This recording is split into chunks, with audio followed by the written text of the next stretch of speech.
दोस्तों आज इस वीडियो में हम बात करने जा रहे हैं जेंटामाइसिन के बारे में। जेंटामाइसिन किन पेशेंट को देना होता है, कौन से रोगों में आप दे सकते हैं, इसका साइड इफेक्ट देखिए बहुत खतरनाक होता है। तो ये वीडियो आपको अंत तक जरूर देखना है।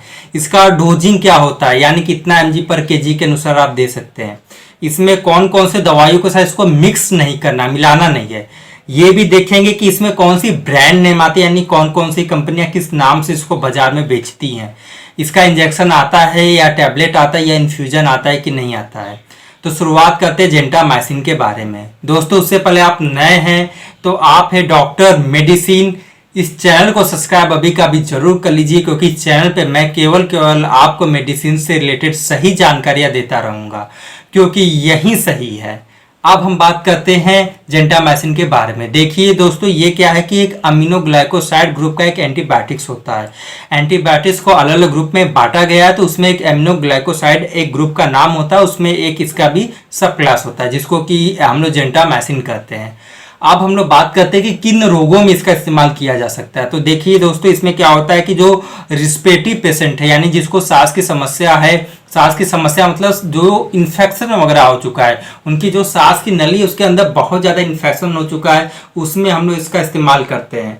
आपके ऐसे पेशेंट हैं जिनको यूटीआई हो चुका है, यूरिनरी ट्रैक्ट इन्फेक्शन हो चुका है, उसमें हम लोग इस्तेमाल करते हैं। ऐसे ऐसे पेशेंट है जिसको कि है पेरिटोनाइटिस हो चुका है। पेरिटोनाइटिस मतलब जो है आपका ये जो पूरा बेली रीजन है, डॉक्टर कहेगा कि देखिए इस पूरे लेवल में आपको क्या है कि इन्फेक्शन फैल चुका है, यानी पेट में आपका इन्फेक्शन वगैरह फैल जाता है आपको एब्डोमेन में, उसको पेरिटोनाइटिस ही कहते हैं। मैं आसान भाषा में आपको समझाता हूँ। और इसको किस में दे सकते हैं, इसको एंडोकार्डाइटिस में दे सकते हैं, यानी आपके हार्ट के अंदर इन्फेक्शन हो चुका है, तो इसमें हम लोग इसका इस्तेमाल करते हैं। इसके अलावा इसको जो है कि निमोनिया वाले पेशेंट जो होते हैं, जिनको निमोनिया हो जाता है, उनमें हम लोग देते हैं। जिसके अंदर कान वगैरह में इन्फेक्शन बहुत ज़्यादा हो गया है, तब जा करके हम लोग इसका इस्तेमाल करते हैं। लंग्स एप्सिस में हम लोग इस्तेमाल करते हैं, यानी आपके जो फेफड़े उसके अंदर कहीं ना कहीं यहाँ पे मवाद वगैरह बन चुका है, उसमें हम लोग उसका इस्तेमाल करते हैं। तो ये प्रकार से जो एंटीबायोटिक्स है, तो जितने भी बैक्टीरिया वगैरह है किल करने का इसको काम करते हैं। दोस्तों अब हम लोग बात करते हैं कि इसमें डोजिंग कितना होता है। तो देखिए फ्रेंड, इसमें 3 से लेके 5 mg पर kg पर डे के अनुसार देते हैं। 3 mg से लेके 5 kg, इसका मतलब समझिए कि कोई मरीज आपके यहाँ आया है और उसकी उम्र जो है लगभग 50 साल मान लीजिए, तो 50 में आप 3 का गुणा कर लीजिए, यानी 5×3 15 हो गया, यानी 150 mg आप दिन भर में उसको देंगे 24 घंटे में।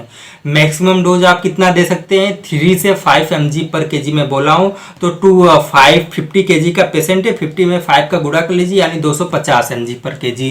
तो मैक्सिमम डोज जो इंजेक्शन का होना चाहिए 250 है। बात करते हैं कि दोस्तों देखिए, इसको 3 भागों में डिवाइड करके देना है, एक नहीं देना है।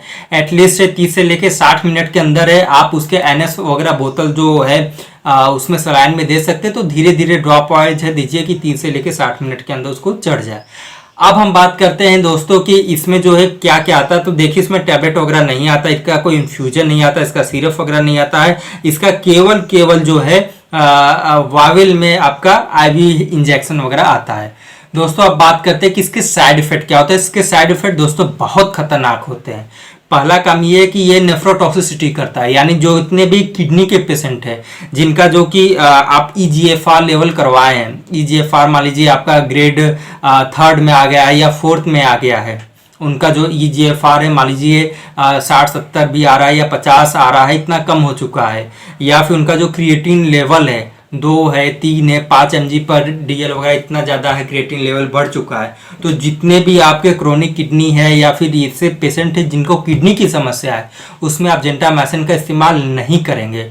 उसके अलावा दोस्तों जो भी पेशेंट है जिनका उम्र जो है 60 साल है, यानी 60 साल से ऊपर है, तो उनके अंदर भी इसका इस्तेमाल नहीं करते। जो प्रेग्नेंट औरतें होती, महिला होती हैं, उनमें भी इसका इस्तेमाल करने से बचना चाहिए। इसके अलावा इसका जो साइड इफेक्ट होता है दोस्तों, वो आपका जो कान के पेशेंट आते हैं जिनको कि वर्टिगो हो चुका है, कान के अंदर इन्फेक्शन हो चुका है, कान में मवाद बनना है, तो या बहुत ज़्यादा उम्र के हैं जिनको सुनने में समस्या आ रही है, तो ओटोटॉक्सिसिटी भी इसका एक होता है, तो उसमें इस्तेमाल नहीं करते हैं। और जो लीवर के पेशेंट होते हैं उसमें भी इसका इस्तेमाल करने से हम लोग को बचना चाहिए।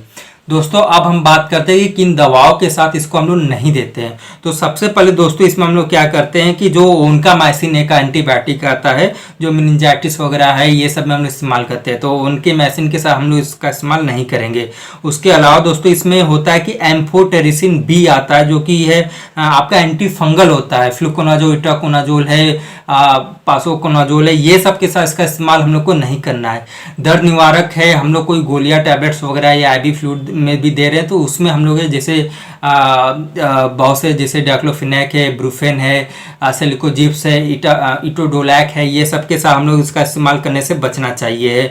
या ऐसे पेशेंट है जिसका उम्र 60 साल से और वो किडनी से की समस्या से भी घिरा हुआ है तो भी हमको इसका इस्तेमाल करने से बचना चाहिए। अब हम दोस्तों बात करते हैं कि जो कंपनियां होती है उसको कौन कौन ब्रांड नेम से लाती है और इसको किसके साथ मिक्स नहीं करना है। तो देखिए दोस्तों, इसको अमूमन जो है आपको सिंगल ही देना है, यानी ऐसा नहीं देना है कि आप एनएस का बोतल लिए उसमें जेंटा भी दे दिए, उसके साथ है आप दूसरा कोई एंटीबायोटिक्स भी दे दिए, उसमें और कोई भी मेडिसिन डाल दिए, या फिर आप इंजेक्शन ले लीजिए, इंजेक्शन में जेंटामाइसिन है उसके साथ सेफ्ट्रिएक्सोन है या ये एंटीबायोटिक 2-3 इंजेक्शन में मिक्स करके फिर पेशेंट को लगा दिए।